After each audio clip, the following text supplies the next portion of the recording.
Dear learners, I am Dr. Shweta Tripathi, Assistant Professor in Mechanical Engineering, School of Engineering and Technology, Indira Gandhi National Open University, New Delhi. I welcome you all in the MOOCs of Energy Resources and Conversion Processes.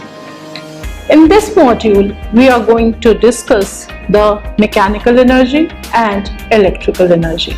In our previous module, we have discussed the energy and its various forms.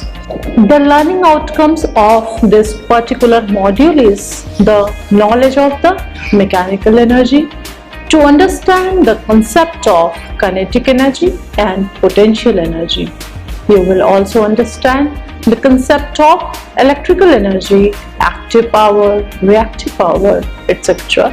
And at the end of this module, you will be able to apply the knowledge gained in this module in solving the numerical problems.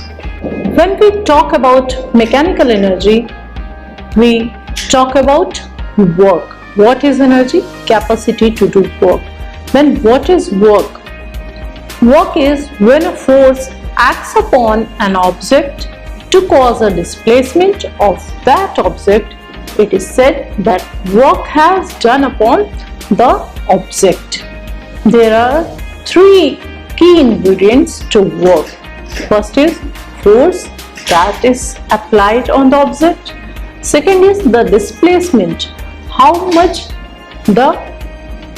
distance the object has covered, or what is the change in position of that particular object. And the third is what is the cause for that displacement. So in order for a force to qualify as having done work on an object, there must be a displacement and the force must cause the displacement. There are several good examples of work that can be observed in everyday life. A horse pulling a plow, a man lifting the weight. Everything is described has a force exerted upon that object to cause that object to be displaced. In all real systems, however, non-conservative forces such as frictional forces will be present, but if they are of negligible magnitude, the mechanical energy changes little and its conservation is a useful approximation. If we talk about the collision, in elastic collisions, the mechanical energy is conserved, but in elastic collisions, some mechanical energy is converted into thermal energy.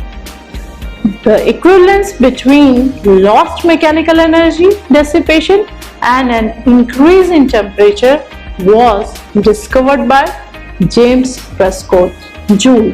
When we talk about the unit, what is the unit?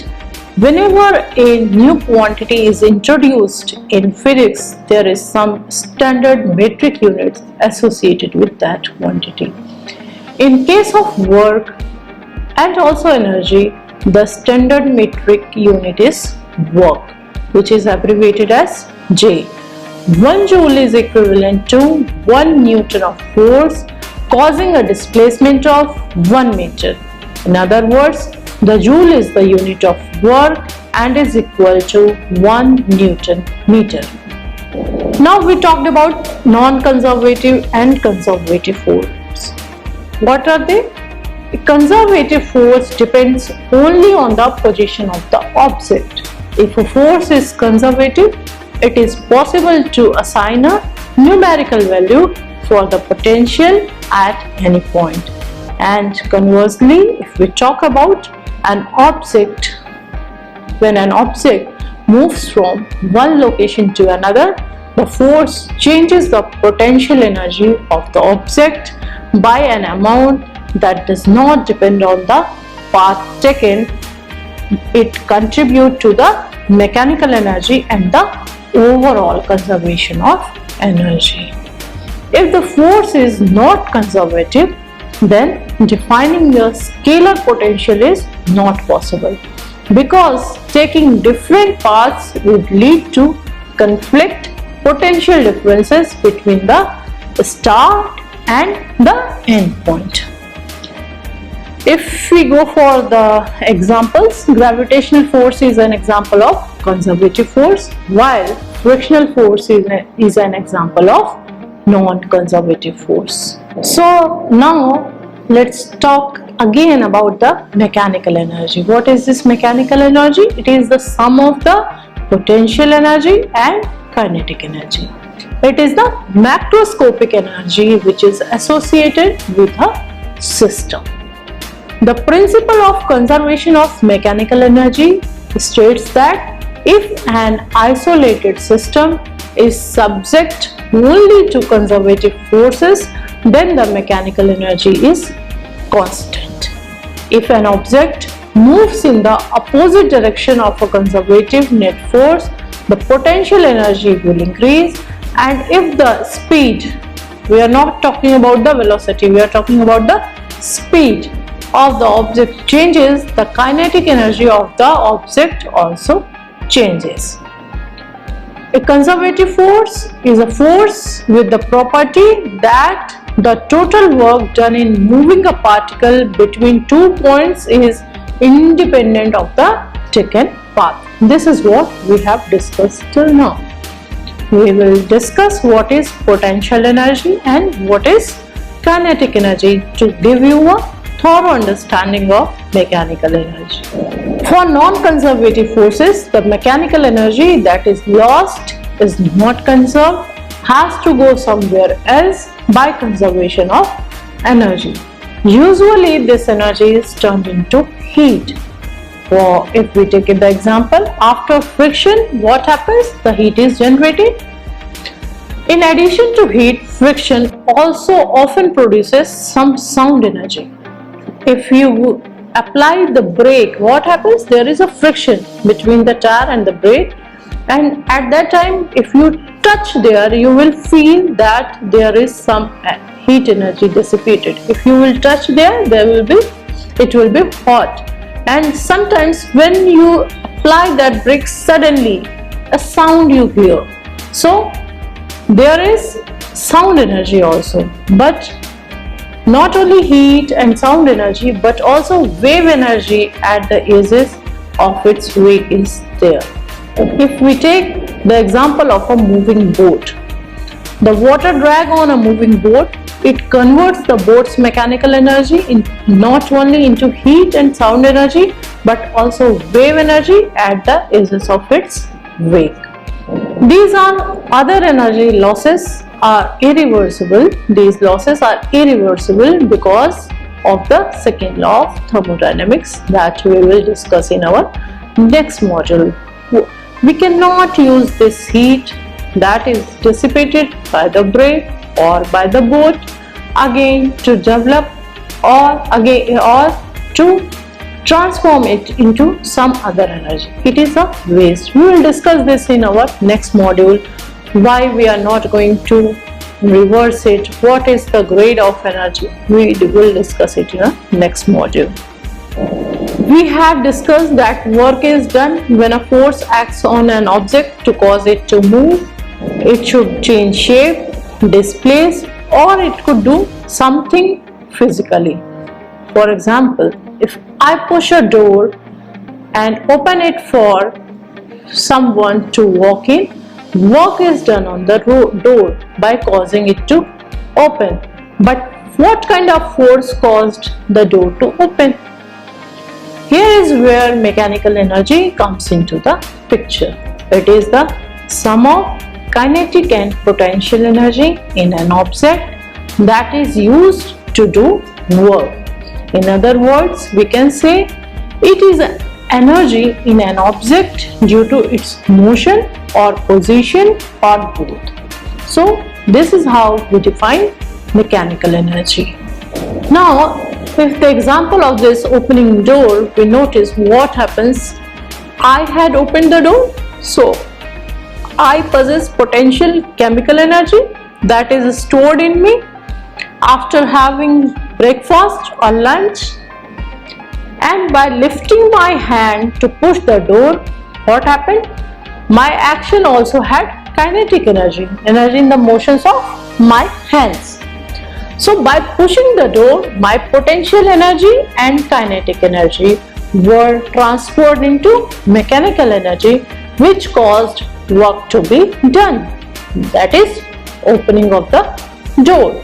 Here the door gained mechanical energy, which caused the door to be displaced temporarily. Now the work to be done on an object has to supply a force for another object to be displaced. Now what is potential energy?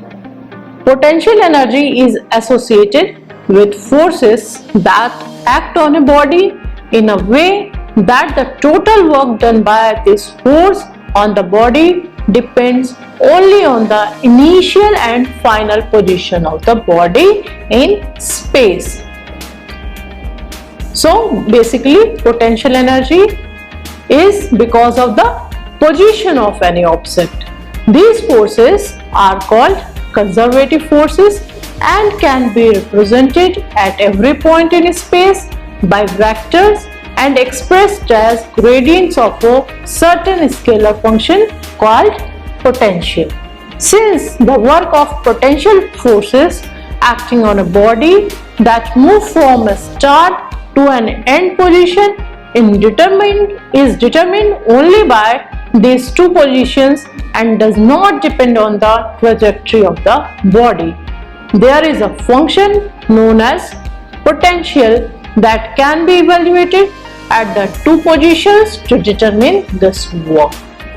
An object can store energy as a result of its position. For example, the heavy ball of a demolition machine is storing energy when it is held at an elevated position. If you are going to hit somebody, if you are hitting from here, it will have lower impact. If you are going to hit it from here, it will have more impact. So it depends upon the distance from which you are going to hit. This stored energy of position is referred to as potential energy. Similarly, a drawn bow is able to store energy at the result of its position when assuming its usual position, that is when it is not drawn. It is like this. There is no energy in the bow. Yet when its position is altered from its usual equilibrium, what we do? We stretch. Then what happens? The bow is able to store energy by virtue of its position. The stored energy of position is referred to as potential energy. Potential energy is the stored energy of position possessed by an object. Every object may have potential energy, but gravitational potential energy is only stored in the height of the object. Anytime that a heavy object is kept high up, a force or power is likely to be holding it up there. This is the reason why it stays up and does not fall. It is important to note that the heavier the object, the more will be its potential energy. That is, the potential energy depends upon the mass of the object as well. Potential energy is the energy by virtue of an object's position relative to other objects. It is often associated with restoring force such as a spring or the force of gravity. The action of stretching a spring or lifting a mass is performed by an external force that works against the force field of this potential. This work is stored in force field, which is used to be stored as potential energy. If the external force is removed, the force field acts on the body to perform the work as it moves the body back to the initial position, reducing the stretch of the spring or causing a body to fall. Let's consider a ball whose mass is m and whose height is h. The acceleration due to gravity is g for free fall and is approximately constant. So the weight of the ball will be mg and is constant, and force into displacement will give the work done.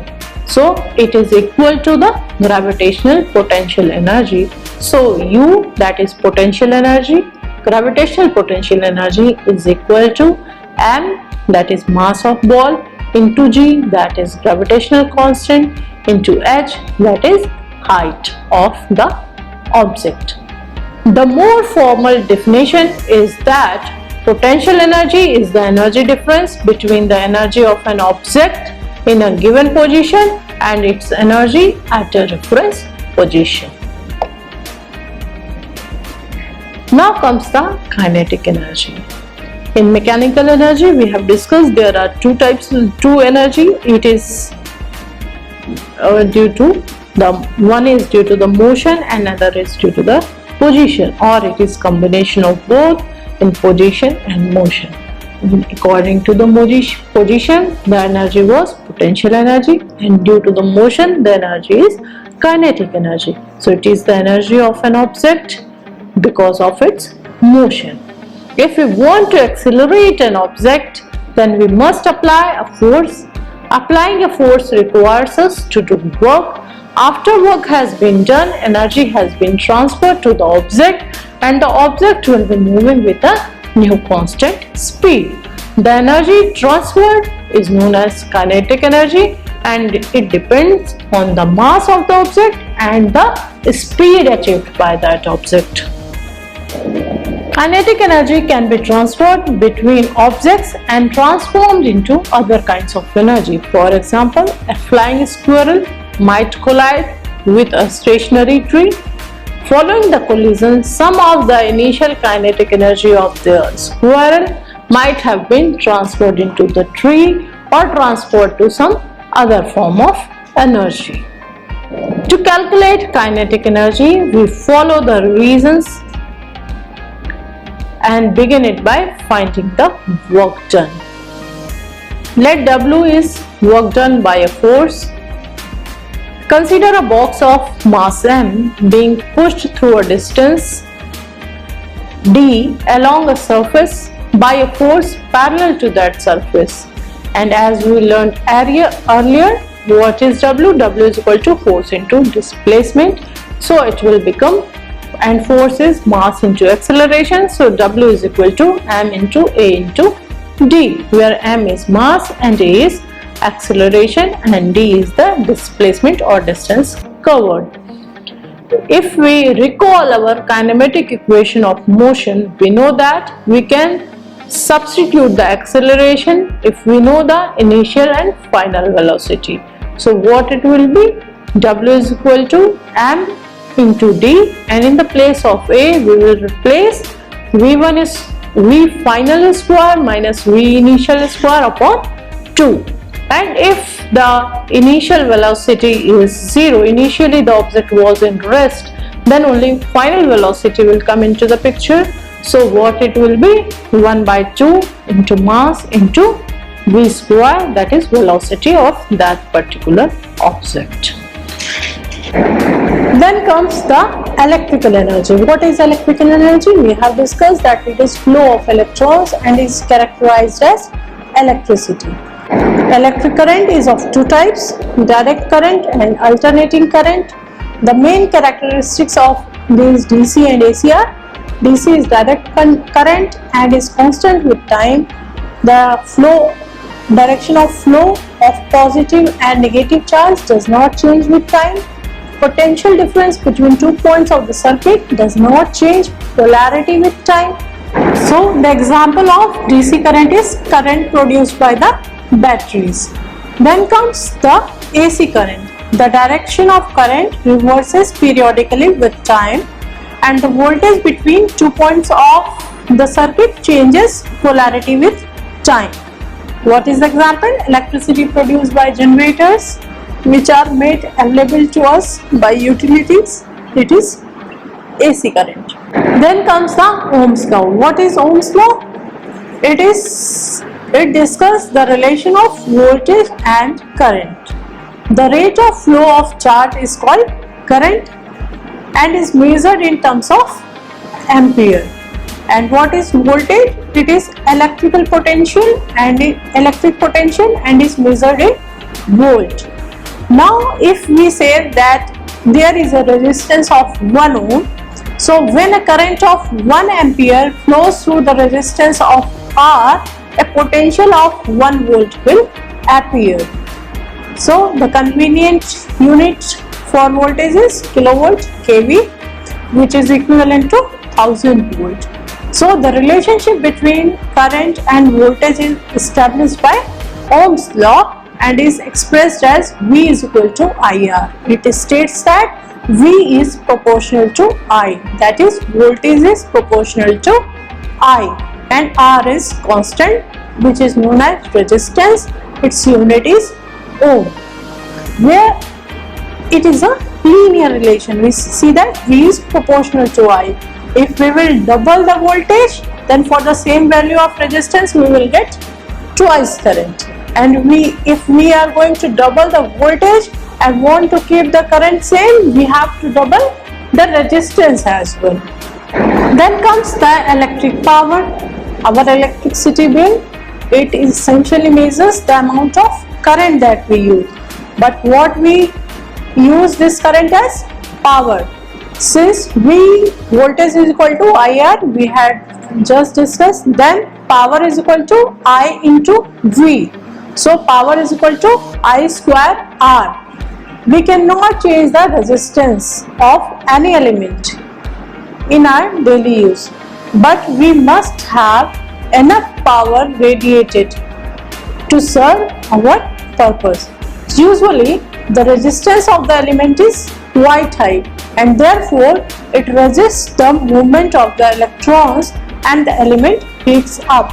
The more current we allow, more is the power that is radiated by the element as heat. So we pay for I, but it is I square that determines the power usage, and hence we end up paying for I square. The longer we use an equipment, the more energy we will use. Heat dissipation is energy lost by that equipment, and this loss is unavoidable. Let's take an example of a toaster.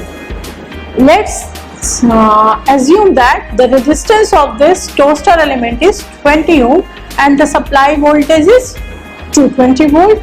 Then what is the current flowing in the element and what is the power generated?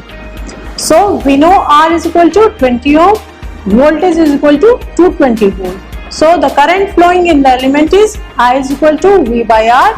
So it is 220 by 20, that is 11 ampere.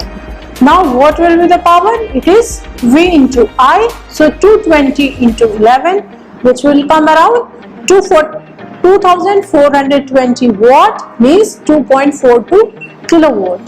If the electricity generated at the power plant is delivered at our home at 220 volt, which we are using for our 1000 watt toaster, what will be the power dissipated?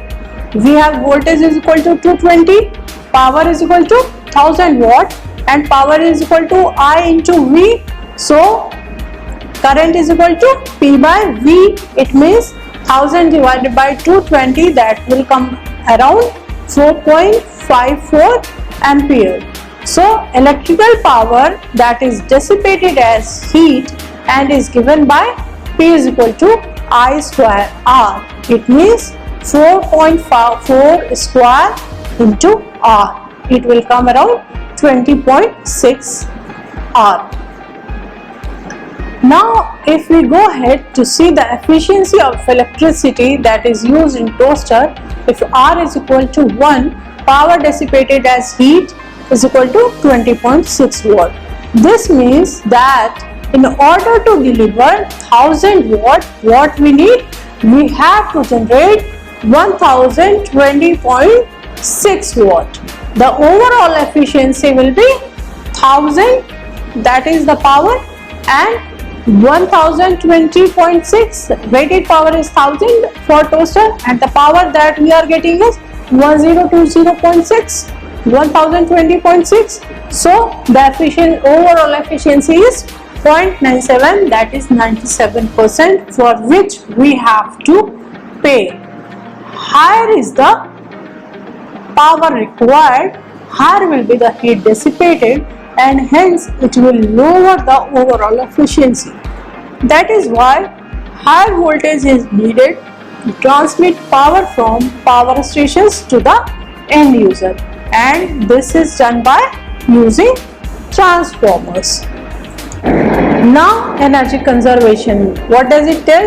That whatever V into I output is going to be equal to V into I input. We may observe that V input is very high and I input is low for reducing the transmission loss.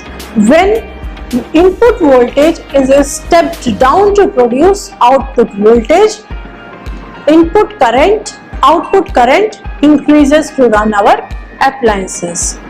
We are also familiar with active power, kilowatt and kilowatt hour, but less familiar with kilowatt ampere and reactive power.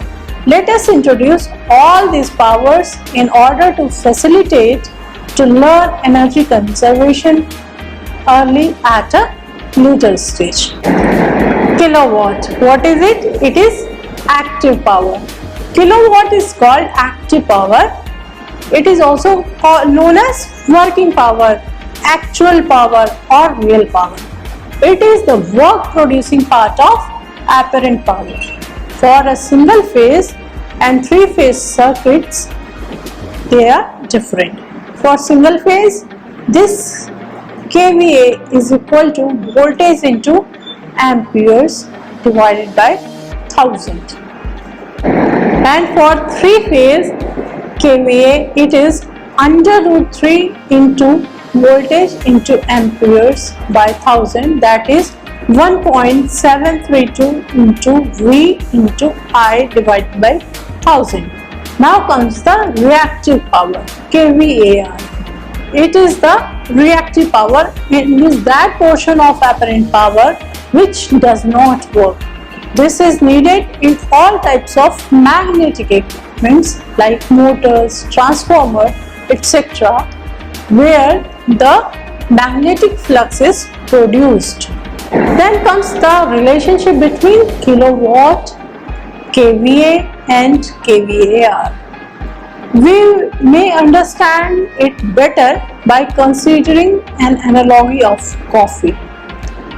When you went to a coffee shop and ordered for a cup of coffee, you will find that a certain portion of the top of the cup is filled with foam, which will not taste as real coffee. This foam may be expressed as kVAR. The portion below foam is the real coffee and may be represented as kilowatt. The quantity of the cup that is coffee is kilowatt and foam kVAR is kilowatt ampere. So the total is kVA and the portion that is in the form of foam is kVAR and the coffee is kilowatt. The real one is kilowatt. Then comes the power factor. The power factor is the ratio of active power, kilowatt, and apparent power, kVA, and is measured as the cos phi. You can see it from the triangle kVA, kV, and the angle is cos phi. Cos phi is given by active power divided by apparent power. That is kilowatt divided by under root of kilowatt square plus kVAR square. It may be seen that if kVAR approaches 0, that is the foam that we were discussing is approaching 0. If the foam of the coffee is 0, then kilowatt and kilowatt ampere will be almost equal. Less foam means more coffee. Thus, power factor varies from 0 to 1. The power factor should be close to 1 so that only active power is involved. You will learn later in the course the possible ways to improve low power factor by installing capacitive loads. The power factor could be lagging or leading. How it will lag? The lagging and leading of power factors. Power factors can be lagging or leading type. When current lags the voltage, it is generally in case of inductive loads, it is called lagging power. And when current leads the voltage, which is in the case of capacitive loads, it is called leading power.